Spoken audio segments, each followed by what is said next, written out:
इस वीडियो से पहले हम दो और वीडियो देख चुके हैं। ऐसे आपको पेडागोजी प्लेलिस्ट में वो मिल जाएगा। आप यूट्यूब में प्लेलिस्ट चेक कीजिए, पेडागोजी का एक प्लेलिस्ट होगा। तो इसी तरह दो और वीडियो उसमें होंगे। तो ये आज पार्ट 3 है पेडागोजी डिस्कशन का। इसमें हम 50 से लेकर 80 तक के क्वेश्चन देखेंगे। डैश बच्चे को दिए गए कार्य की दक्षता की डिग्री दिखाने के लिए एक पैमाने का उपयोग करता है। पोर्टफोलियो, चेकलिस्ट, रूब्रिक्स, अवलोकन। ठीक है, क्या पूछा गया है कि डैश बच्चे को दिए गए कार्य की दक्षता की डिग्री दिखाने के लिए, मतलब बच्चे को जो कार्य दिया गया था उसके लिए जो उसके पास दक्षता है उसकी डिग्री दिखाने के लिए किसको हम एक पैमाने के रूप में उपयोग कर सकते हैं। और उत्तर इसका था रूब्रिक्स। ठीक है, ये हम देख चुके थे और इसके बारे में भी हम पढ़ चुके थे। तो आज हम यहाँ से देखेंगे 51 से वैकल्पिक मूल्यांकन, जिसको कहा जाता है अल्टरनेटिव असेसमेंट, रणनीतियों का उपयोग बढ़ रहा है। ठीक है, वैकल्पिक मूल्यांकन रणनीतियों का उपयोग बढ़ रहा है, क्यों?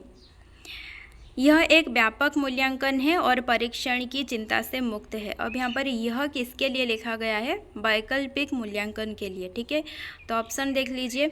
यह मौखिक और लिखित दोनों रूपों में समान महत्व देता है। दोनों रूपों को वैकल्पिक प्रणालियों में शिक्षा के लिए निर्धारित मानदंडों का आकलन आसानी से किया जा सकता है, या फिर यह बहुत आसान है और शिक्षकों पर बोझ कम करता है। तो इसका उत्तर आप यहाँ पर नीचे देख सकते हैं कि ए लिखा है। ठीक है, तो यहाँ पर बोला क्या गया है कि जो वैकल्पिक मूल्यांकन है, अल्टरनेटिव असेसमेंट है, ये एक व्यापक मूल्यांकन है और परीक्षण की चिंता से मुक्त है, इसीलिए इसकी रणनीतियों का उपयोग बढ़ रहा है। ठीक है, वैकल्पिक मूल्यांकन क्या है देख लेते हैं थोड़ा। मूल्यांकन की एक विधि है ये वैकल्पिक मूल्यांकन, जो छात्र के स्तर के विपरीत किसी विषय में छात्र की दक्षता के स्तर को मापती है। ठीक है, और दक्षता की इंग्लिश देख लीजिए, प्रोफिशिएंसी कहते हैं। वैकल्पिक मूल्यांकन का प्रदर्शन यानी परफॉर्मेंस, कहीं कहीं पर आपको मिलेगा डेमोन्स्ट्रेशन। परीक्षण या प्रामाणिक को देखिए इंग्लिश में कहते हैं ऑथेंटिक। प्रामाणिक मूल्यांकन भी कहा जाता है किसको? वैकल्पिक मूल्यांकन को, क्योंकि यह नए अर्जित ज्ञान यानी कि न्यूली गेन्ड नॉलेज, नए अर्जित ज्ञान का लाभ उठाकर कुछ करने की क्षमता में गहराई से निहित होता है।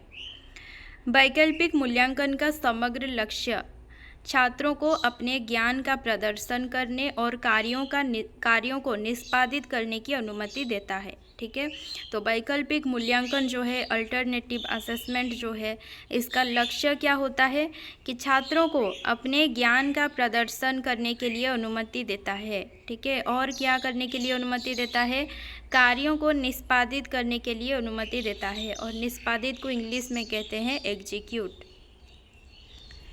नेक्स्ट है, निम्नलिखित में से कौन सा किसी भी रूप में मूल्यांकन का अच्छा रणनीतिक उपयोग है? स्ट्रैटेजिक कहते हैं रणनीतिक को।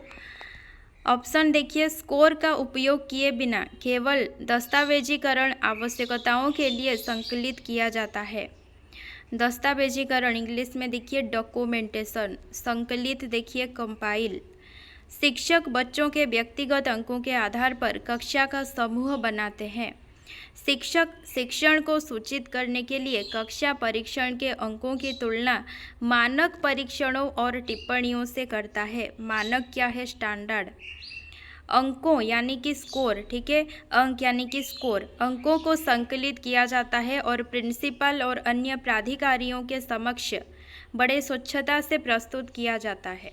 ये थे ऑप्शन। फिर से क्वेश्चन देखते हैं, निम्नलिखित में से कौन सा किसी भी रूप में मूल्यांकन का अच्छा रणनीतिक उपयोग है? तो यहाँ पर हम मूल्यांकन के उपयोग ऑप्शन में देखें तो अच्छा उपयोग कौन सा है, मूल्यांकन का अच्छा रणनीतिक उपयोग कौन सा है? उत्तर देखते हैं, उत्तर है सी। ठीक है, तो सी में क्या दिया गया है कि शिक्षक शिक्षण को सूचित करने के लिए कक्षा परीक्षण के अंकों की तुलना मानक परीक्षणों और टिप्पणियों से करता है। ठीक है, मतलब क्या है?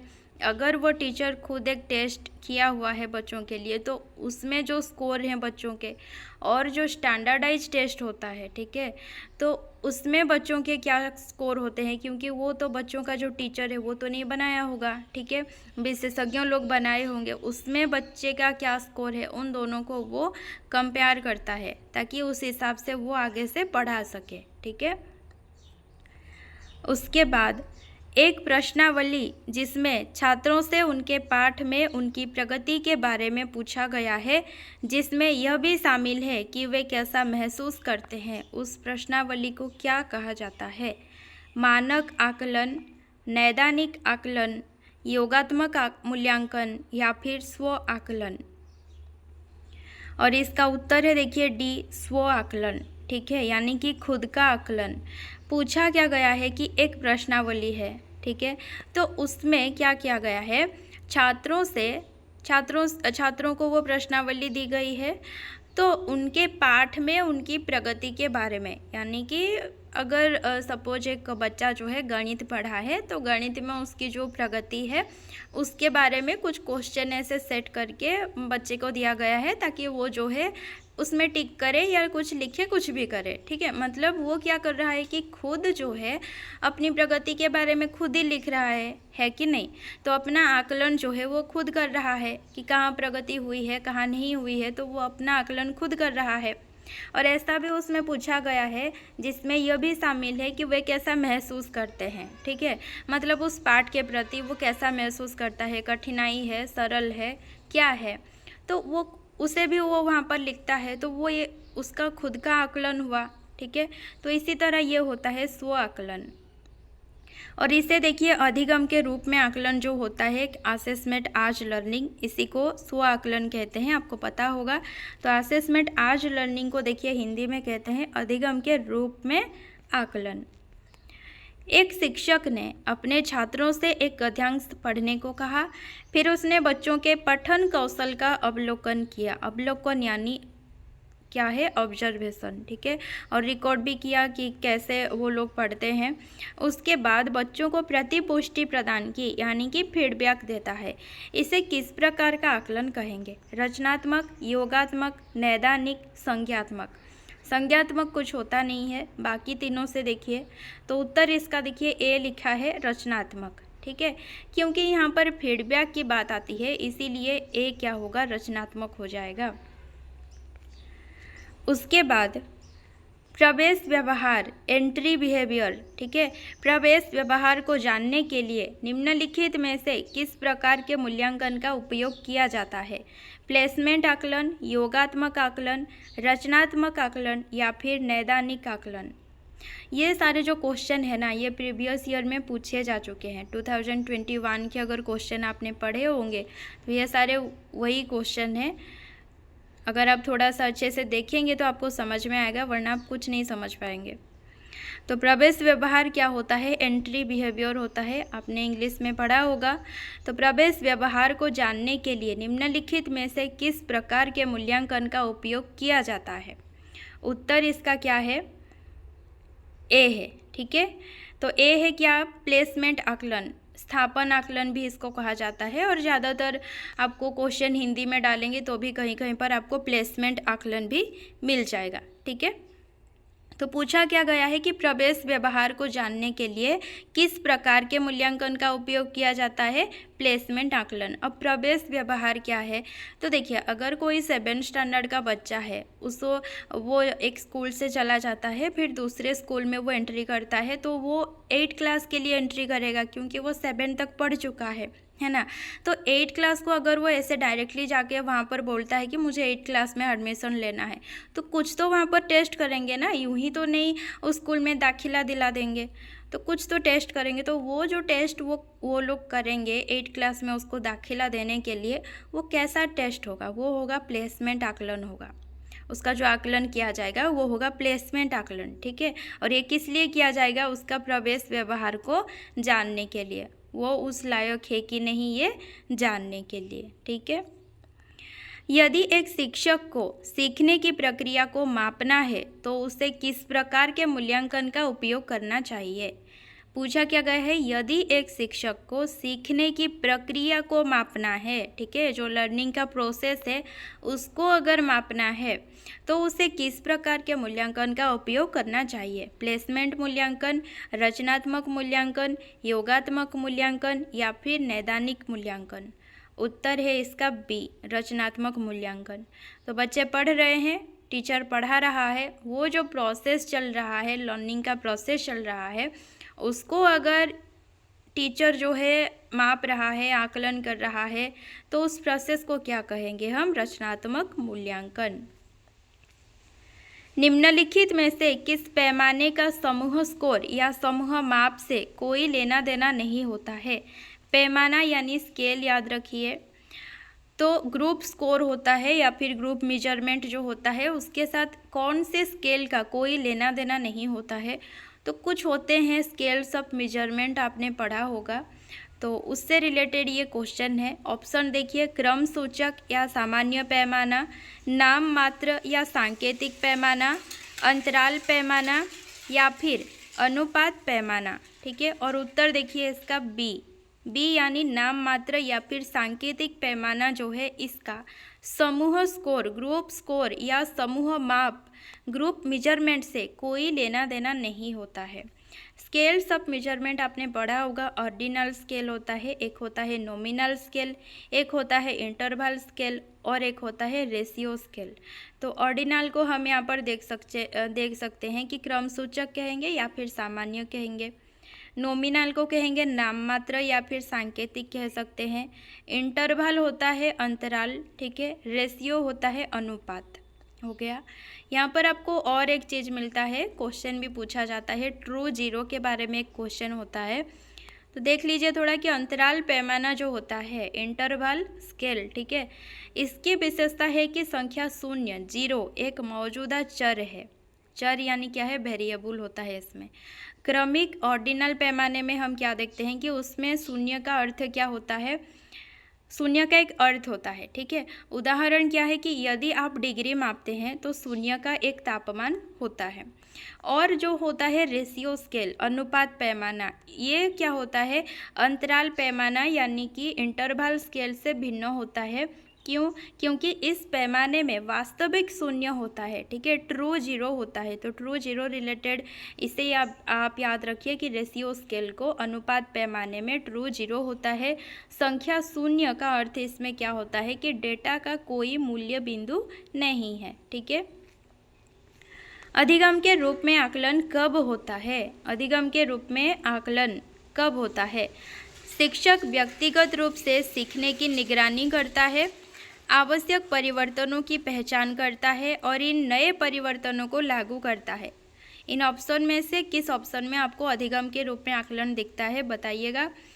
कि फिर से देखिए, शिक्षक व्यक्तिगत रूप से सीखने की निगरानी करता है, आवश्यक परिवर्तनों की पहचान करता है और इन नए परिवर्तनों को लागू करता है। तो यहाँ पर आप देख सकते हैं कि जो शिक्षक है वो खुद निगरानी कर रहा है। तो यहाँ पर अधिगम के रूप में आकलन कब हुआ? हम लोग पढ़े हैं कि अधिगम के रूप में आकलन क्या है? स्व आकलन है ना।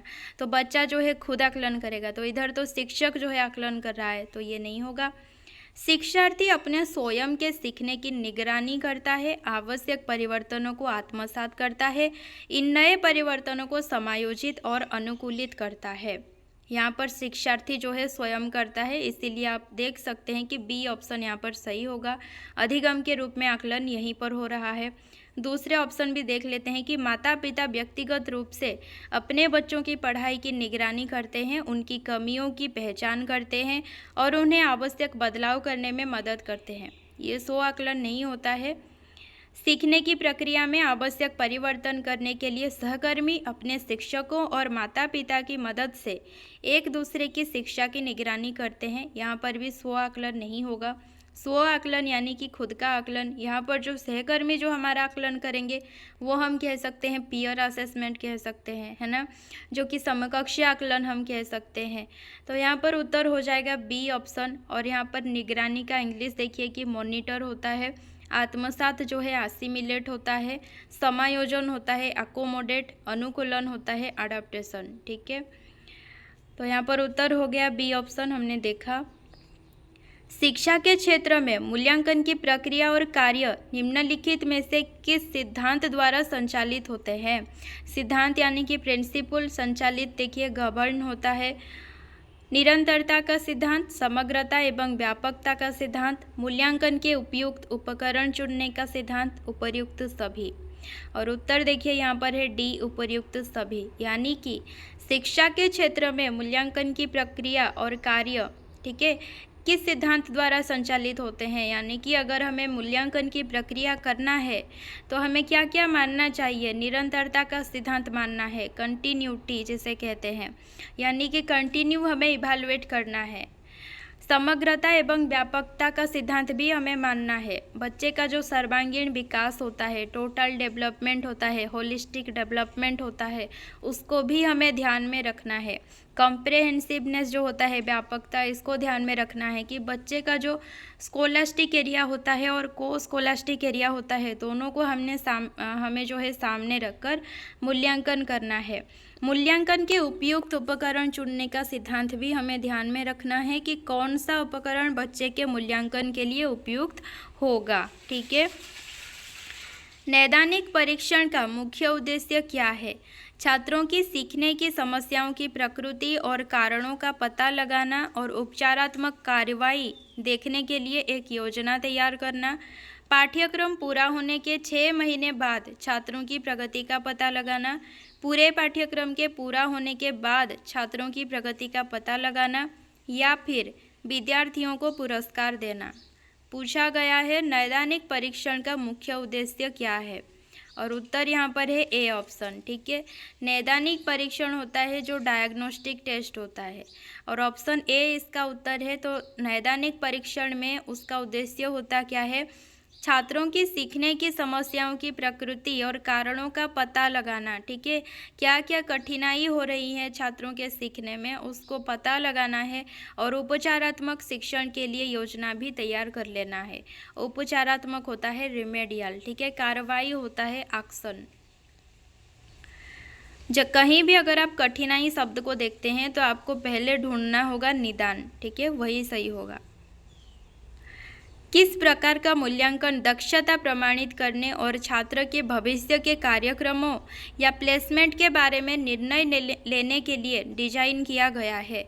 योगात्मक, रचनात्मक, प्रतिक्रियात्मक या फिर स्थानात्मक? उत्तर है इसका ए ऑप्शन, योगात्मक। तो योगात्मक जो मूल्यांकन है यह दक्षता प्रमाणित करने के लिए किया जाता है, ठीक है, या फिर छात्र के भविष्य के कार्यक्रमों या प्लेसमेंट के बारे में निर्णय लेने के लिए डिजाइन किया जाता है। जैसे कि अगर समेटिव असेसमेंट एक होता है, एक टर्म एंड एक एग्जामिनेशन होता है, तो उसमें उसका बच्चे का जो मार्क देखा जाता है, फिर ये हम कह सकते हैं कि हाँ ये बच्चा डॉक्टर बन सकता है, या फिर वो इंजीनियर बन सकता है, या फिर हम उसको इस लाइन में पढ़ा सकते हैं, तो हम उसके बारे में निर्णय ले सकते हैं, ठीक है। या फिर हम कह सकते हैं कि हाँ ये जो बच्चा है इस सब्जेक्ट में काबिल है, तो ये दक्षता प्रमाणित हुआ। तो ये सारा किस में हो सकता है? योगात्मक मूल्यांकन के द्वारा। किस प्रकार का आकलन छात्रों को अपने सीखने की जिम्मेदारी लेने के लिए प्रोत्साहित करता है? अधिगम का आकलन, अधिगम में आकलन, अधिगम के लिए आकलन, अधिगम के रूप में आकलन? और उत्तर है इसका देखिए डी ऑप्शन, अधिगम के रूप में आकलन।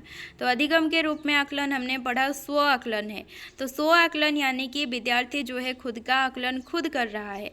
और यहाँ पर पूछा भी गया है कि किस प्रकार के आकलन में छात्रों को अपने सीखने की जिम्मेदारी लेने के लिए प्रोत्साहित किया जाता है, ठीक है। तो यहाँ पर अगर खुद के सीखने की जिम्मेदारी अगर बच्चा खुद ले रहा है, स्व यानी कि खुद, अगर वो खुद ले रहा है तो उसको क्या कहेंगे? स्व आकलन कहेंगे, जिसको और एक उसका जो नाम क्या होता है? अधिगम के रूप में आकलन। नेक्स्ट है रचनावाद, जिसको कहते हैं कंस्ट्रक्टिविज्म के सिद्धांत को औपचारिक यानी कि फॉर्मल रूप देने का श्रेय आमतौर पर किसे दिया जाता है? पियाजे, वाइगोत्स्की, रोजर्स या फिर स्किनर? और उत्तर है इसका देखिए ए ऑप्शन, पियाजे। तो रचनावाद के सिद्धांत को औपचारिक रूप देने का श्रेय आमतौर पर किसे दिया जाता है? पियाजे को दिया जाता है।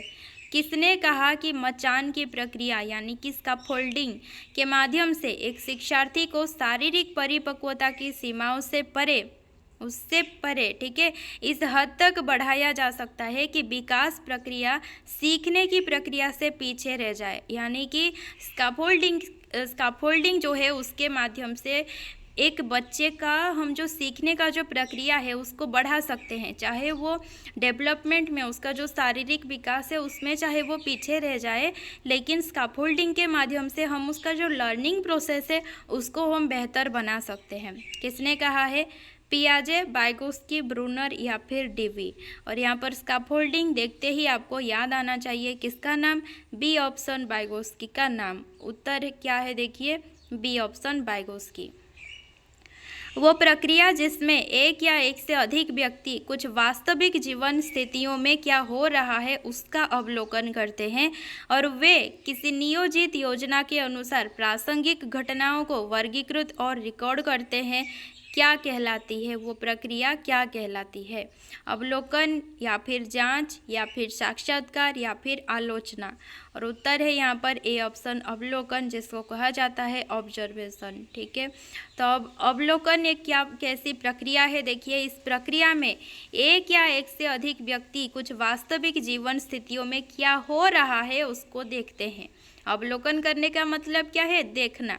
तो वास्तविक जीवन स्थितियों में क्या हो रहा है उसको देखते हैं और किसी नियोजित योजना के अनुसार, प्री प्लान्ड योजना, ठीक है, तो किसी नियोजित योजना के अनुसार प्रासंगिक घटनाओं को वर्गीकृत करते हैं, रिकॉर्ड करते हैं। ये प्रक्रिया जो है अवलोकन कहलाती है।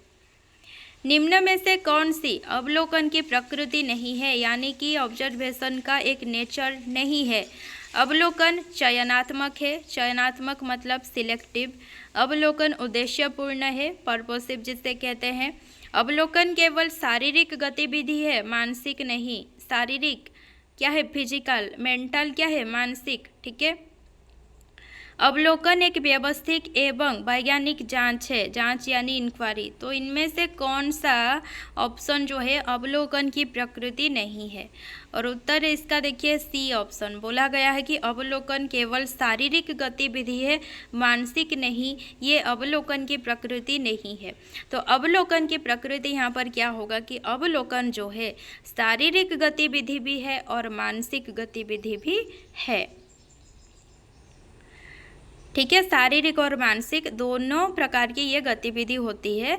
सपोज आप ऐसा कर सकते हैं कि आप चल नहीं रहे हैं, बैठे हैं, ठीक है, तो आपका शरीर तो बिल्कुल काम नहीं कर रहा है, लेकिन आप अगर एक बच्चे को आप देख रहे हैं, अवलोकन कर रहे हैं, तो आपकी आंखें तो उसको देख रहे हैं ना, मन ही मन आप एकदम से सोच ले रहे हैं कि हाँ इस बच्चे में ये दिक्कत है या फिर ये अच्छाई है, आप अपने मन में सोच रहे हैं। तो वो हुआ कि नहीं? मानसिक गतिविधि हुआ। जब अवलोकन की जाने वाली इकाइयों की सावधानी पूर्वक परिभाषा, अवलोकन की शैली और उस समय अवलोकन की प्रासंगिक डेटा के चयन की विशेषता दी जाती है, तो इसे क्या कहा जाता है? यानी कि किस प्रकार का अवलोकन कहा जाता है? संरचित अवलोकन, असंरचित अवलोकन, प्रतिभागी अवलोकन या फिर गैर प्रतिभागी अवलोकन। फिर से देख लीजिए कि अवलोकन की जाने वाली इकाइयों यानी कि यूनिट की सावधानी पूर्वक परिभाषा दी जाती है। ठीक है, और क्या दिया जाता है? अवलोकन की शैली और उस समय अवलोकन की प्रासंगिक डाटा के चयन की विशेषता दी जाती है, तो इसे किस प्रकार का अवलोकन कहा जाएगा? और उत्तर है इसका ए, संरचित अवलोकन। संरचित अवलोकन यानी कि स्ट्रक्चर्ड ऑब्जर्वेशन। ठीक है, आप पढ़े होंगे स्ट्रक्चर्ड एक होता है जिसमें सारा काम जो है नियोजित होता है, प्लान्ड होता है। एक होता है अनस्ट्रक्चर्ड, ठीक है, जो कि असंरचित है, उसमें नियोजित नहीं होता है, नॉट प्लान्ड। देन एक होता है पार्टिसिपेंट, प्रतिभागी अवलोकन उसको कहते हैं, और एक होता है नॉन पार्टिसिपेंट, उसको कहते हैं गैर प्रतिभागी अवलोकन। ठीक है, जब पर्यवेक्षक समूह का हिस्सा नहीं होता है, यानी कि ग्रुप का हिस्सा नहीं होता है, जो आपको ऑब्जर्व कर रहा है, वो बाहर से स्थिति का निरीक्षण करता है, इसे क्या कहा जाता है? प्रत्यक्ष अवलोकन, अप्रत्यक्ष अवलोकन, प्रतिभागी अवलोकन या फिर गैर प्रतिभागी अवलोकन।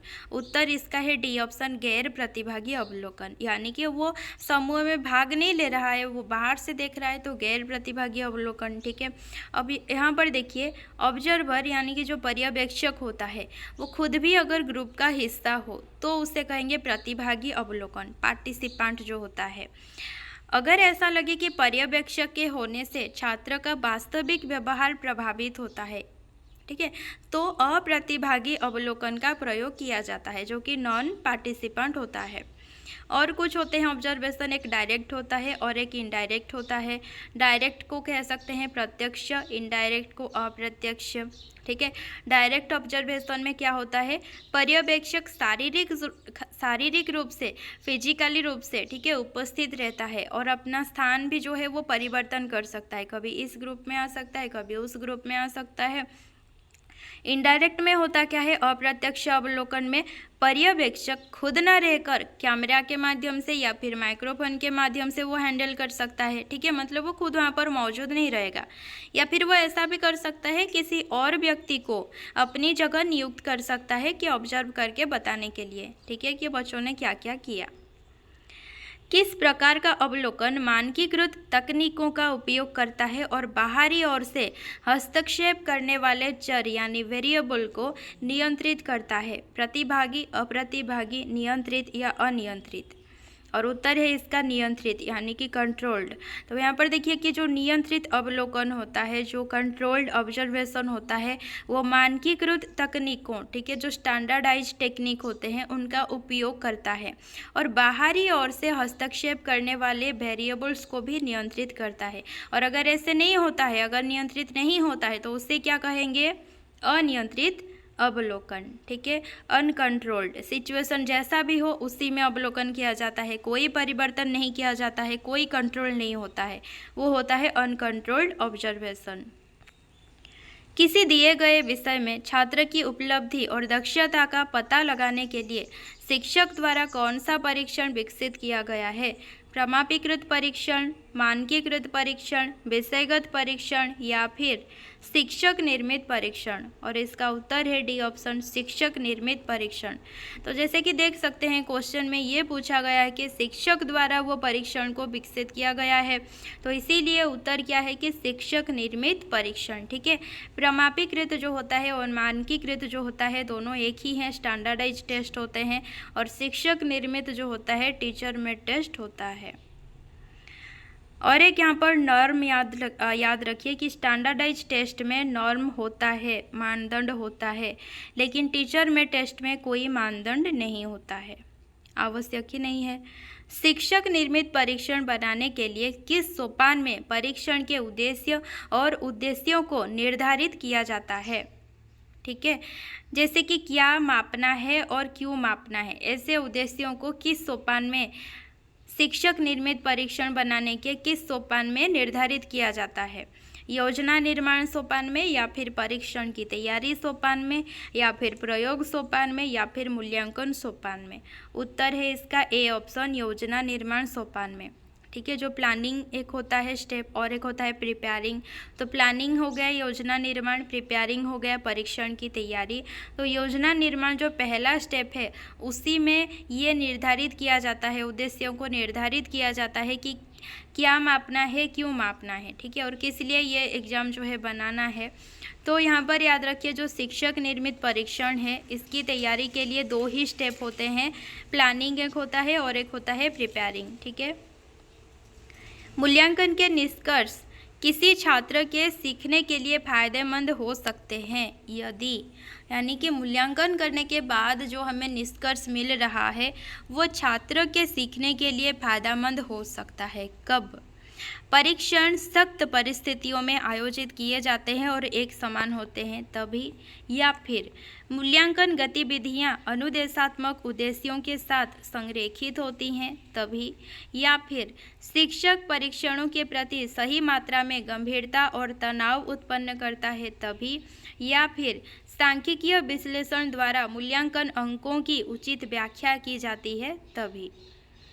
और उत्तर यहाँ पर देखिए बी ऑप्शन दिया गया है कि पहले क्वेश्चन पढ़िए कि मूल्यांकन के निष्कर्ष किसी छात्र के सीखने के लिए फायदेमंद हो सकते हैं, और उत्तर यहाँ पर दिया गया है कि जब मूल्यांकन गतिविधियाँ यानी कि जो मूल्यांकन के जो एक्टिविटीज़ हैं अनुदेशात्मक उद्देश्य, अनुदेशात्मक देखिए इंस्ट्रक्शनल, उद्देश्य होता है ऑब्जेक्टिव, तो यहाँ पर बोला गया है कि उद्देश्यों के साथ संरेखित होती है। इसका मतलब क्या है कि आप जिस उद्देश्य को सामने रखकर बच्चे का मूल्यांकन किए हैं, मूल्यांकन होने के बाद जो आपको निष्कर्ष मिल रहा है वो निष्कर्ष, ठीक है, आप जो मूल्यांकन करने के दौरान जो जो क्रियाएं की हैं, जो निष्कर्ष है और जो उद्देश्य हैं, वो तीनों आपस में मतलब अगर मिल रहे हैं, ठीक है, अगर एक लाइन में वो लोग रह रहे हैं, ऐसा नहीं है कि आप कुछ और उद्देश्य रखकर मूल्यांकन किए थे लेकिन मूल्यांकन करने के दौरान आप कुछ और ही काम उसको दे दिए जो कि उस उद्देश्य से एकदम मेल ही नहीं खाता है और निष्कर्ष भी और कुछ और ही मिलता है। तो ऐसा होने से जो बच्चे के लिए वो जो मूल्यांकन का जो निष्कर्ष है वो फ़ायदेमंद नहीं होगा। तो यहाँ पर बोला गया है कि जो मूल्यांकन की गतिविधियाँ होती हैं, ठीक है, वो जो है अनुदेशात्मक उद्देश्य, जो उद्देश्य रखकर आप मूल्यांकन करते हैं उसके साथ मेल खाना चाहिए। मौखिक प्रस्तुति, ओरल प्रेजेंटेशन और भाषणों को स्कोर करने में व्यक्तिपरकता, सब्जेक्टिविटी को कम करने और पारदर्शिता बढ़ाने के लिए ट्रांसपेरेंसी जिसे कहते हैं, किसका उपयोग करना सबसे अच्छा है? मानदंड या फिर एकाधिक मूल्यांकन या फिर रूब्रिक या फिर संकलित अंक? और इसका उत्तर है देखिए सी ऑप्शन यानी रूब्रिक। तो कहा गया है कि अगर मौखिक प्रस्तुति है, भाषण है, तो इन्हें स्कोर करने में व्यक्तिपरकता को कम करने के लिए, ठीक है, और पारदर्शिता को बढ़ाने के लिए, मतलब अगर कोई टीचर यहाँ पर स्कोर दे रहा है तो टीचर का कोई भी भेदभाव वहाँ पर प्रकट ना हो, या फिर बच्चे के ऊपर अगर उसका गुस्सा है तो वो गुस्सा भी प्रकट ना हो, एकदम स्वच्छता से वो मार्किंग करे, उसके लिए हम किसका उपयोग कर सकते हैं? तो उत्तर है यहाँ पर रूब्रिक। हम रूब्रिक का इस्तेमाल कर सकते हैं। निम्नलिखित में से किसने परियोजना पद्धति की अवधारणा का विस्तार किया? रूसो, प्लेटो, थॉर्नडाइक, किलपैट्रिक। परियोजना यानी कि प्रोजेक्ट मेथड होता है, और इसका उत्तर है डी ऑप्शन किलपैट्रिक। उत्तर के लिए विकल्पों वाला एक प्रश्न क्या है? मिलान प्रश्नों को कहेंगे, या फिर बहुविकल्पीय प्रश्नों को कहेंगे, या फिर रिक्त स्थान पूर्ति प्रश्नों को कहेंगे, या फिर जटिल प्रश्नों को कहेंगे? और उत्तर है यहाँ पर बी ऑप्शन, बहुविकल्पीय प्रश्न जो होता है उसे कहा जाता है उत्तर के लिए विकल्पों वाला एक प्रश्न, ठीक है। मल्टीपल चॉइस क्वेश्चन जो होता है, मिलान प्रश्न होता है, मैचिंग टाइप क्वेश्चन होता है, रिक्त स्थान पूर्ति जो प्रश्न होता है वो fill in the blanks type का होता है, ठीक है। किसी भी कक्षा संरचना के लिए चुनौती, छात्रों को सही चुनौती प्रदान करना है। कक्षा का एक उपयुक्त डिजाइन जो छात्रों को अपनी क्षमता के स्तर पर काम करने की अनुमति देता है और शिक्षक की विशेषज्ञता तक पहुंच भी प्रदान करता है, इसका सबसे अच्छा वर्णन किसके द्वारा किया गया है? बहुविकल्पीय प्रश्नों के द्वारा, या फिर मुक्त अंत वाले परियोजना के द्वारा, या फिर शब्द प्रतियोगिता के द्वारा, या फिर स्मृति परीक्षण के द्वारा? और उत्तर है यहाँ पर बी ऑप्शन, मुक्त अंत वाले परियोजना के द्वारा, ठीक है। प्रोजेक्ट परियोजना मुक्त अंत होता है, ओपन एंडेड, ठीक है, यानी कि वो एक बद्ध नहीं होता है, आबद्ध नहीं होता है। बच्चा जो है अपने हिसाब से कहीं से कहीं तक भी उस परियोजना के माध्यम से पहुंच सकता है। वो जितना उसके दिमाग में होता है, जो भी विचार होता है, वो सारा कुछ इस्तेमाल कर सकता है इस योजना में, ठीक है, परियोजना कार्यों में। तो यही होता है यहाँ पर। पहले देखिए क्या बोला गया है कि एक कक्षा में क्या होता है कि सबसे बड़ी एक चुनौती क्या होती है कि बच्चे को सही चुनौती दे, है ना। तो उसको अगर सही चुनौती देना है तो किस प्रकार के हम उसको ऐसे प्रश्न दें जिसके माध्यम से क्या होगा कि बच्चा जो है अपनी क्षमता, जितनी उसकी क्षमता है उसके स्तर पर वो काम कर सकता है और शिक्षक की जो विशेषज्ञता है उस तक भी वो पहुंच सकता है। तो किन प्रश्नों के माध्यम से? मुक्त अंत वाले परियोजना के माध्यम से। ठीक है, यहाँ पर कोई बंधन नहीं होता है, तो बच्चा जो है अपनी क्षमता के अनुसार वो काम कर सकता है। इसीलिए उत्तर है बी ऑप्शन, मुक्त अंत वाले परियोजना। ठीक है, नए अनुभव के अनुरूप बाहरी दुनिया के मानसिक प्रतिनिधित्व रिप्रेजेंटेशन को फिर से तैयार करने की प्रक्रिया को क्या कहते हैं? आत्मसातकरण, समायोजन, अनुकूलन या फिर सुमेलन। तो सुमेलन कुछ नहीं होता है, बाकी तीनों से उत्तर क्या होगा? बी ऑप्शन, समायोजन। ठीक है, तो बोला गया है कि अगर नया अनुभव है उसके अनुसार बाहरी दुनिया के मानसिक प्रतिनिधित्व को फिर से तैयार करना, कुछ मॉडिफाई करना, उसको क्या कहेंगे? समायोजन कहेंगे। समायोजन आपको पता होगा अकोमोडेशन होता है, आत्मसातकरण असिमिलेशन होता है, अनुकूलन होता है अडाप्टेशन। निम्नलिखित में से कौन सा कथन मूल्यांकन के रचनात्मक परिप्रेक्ष्य पर्सपेक्टिव को दर्शाता है? रचनावाद सीखने की प्रक्रिया में शिक्षक की सक्रिय भागीदारी में विश्वास करता है, या फिर रचनावाद सीखने की प्रक्रिया में समाज की सक्रिय भागीदारी में विश्वास करता है, या फिर रचनावाद सीखने की प्रक्रिया में विद्यार्थी की सक्रिय भागीदारी में विश्वास करता है, या फिर रचनावाद सीखने की प्रक्रिया में विद्यालय प्रबंधन, जो स्कूल मैनेजमेंट होता है, उसकी सक्रिय भागीदारी में विश्वास करता है। तो रचनावाद जो होता है वो केवल विद्यार्थी के ऊपर ज़्यादा डिपेंड करता है। ठीक है, कि विद्यार्थी की सक्रिय भूमिका हो, टीचर की सक्रिय भूमिका हो ना हो फर्क नहीं पड़ता है, स्कूल मैनेजमेंट का सक्रिय भागीदारी हो ना हो फर्क नहीं पड़ता है। यहाँ पर जो रचनात्मक परिप्रेक्ष्य है मूल्यांकन का, ठीक है, वो किसको दर्शाता है? रचनावाद सीखने की प्रक्रिया में विद्यार्थी की सक्रिय भागीदारी। तो सी ऑप्शन यहाँ पर सही होगा। प्रारंभिक शिक्षकों द्वारा अपने छात्रों के प्रदर्शन का आकलन करने के लिए अपनाई गई रणनीति कौन सी है? देखते हैं, मतलब प्रारंभिक शिक्षक देखते हैं कि बच्चे दूसरों के साथ कैसे घुल मिल जाते हैं, ये रणनीति, या फिर छात्र के कार्य के वास्तविक नमूनों पर बहुत अधिक भरोसा करते हैं, या फिर ओलंपियाड जैसे व्यावसायिक रूप से तैयार परीक्षणों का उपयोग करते हैं, या फिर निरीक्षण करते हैं और व्यक्तिपरक नोट्स बनाते हैं। ठीक है, एक एक बच्चे के लिए एक एक नोट्स बनाते हैं। ऐसा नहीं होता है। जहाँ पर आपको एक वास्तविक नमूना ऐसा ऑप्शन मिल जाए ना, वास्तविक उदाहरण ऐसे ऑप्शन जहाँ पर मिल जाएं, उससे बेहतर ऑप्शन आपको नहीं मिल सकता। तो यहाँ पर उत्तर देखिए कि प्रारंभिक शिक्षकों द्वारा अपने छात्रों के प्रदर्शन का आकलन करने के लिए अपनाई गई रणनीति जो है बी ऑप्शन होगा, कि छात्र के कार्य के वास्तविक नमूनों पर बहुत अधिक भरोसा करते हैं।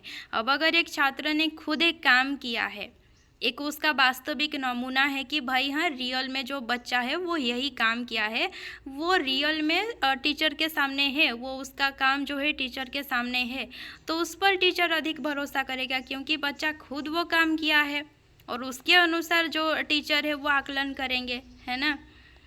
नेक्स्ट क्या है? किसने सुझाव दिया कि समायोजन और आत्मसात की प्रक्रियाओं के माध्यम से व्यक्ति अपने अनुभवों से नए ज्ञान का निर्माण करते हैं? पियाजे, वाइगोत्स्की, रोजर्स या फिर थॉर्नडाइक? और उत्तर है इसका ए ऑप्शन, पियाजे। तो आपको पता ही होगा ये जो समायोजन होता है, आत्मसातकरण होता है, ये सारे वर्ड्स जो हैं पियाजे के हैं और उत्तर भी यहाँ पर पियाजे है। तो पियाजे ने सुझाव दिया था कि समायोजन और आत्मसातकरण की प्रक्रियाओं के माध्यम से, अकोमोडेशन के माध्यम से, असिमिलेशन के माध्यम से व्यक्ति जो है यानी कि छात्र जो है अपने अनुभवों से नए ज्ञान का निर्माण कर सकते हैं।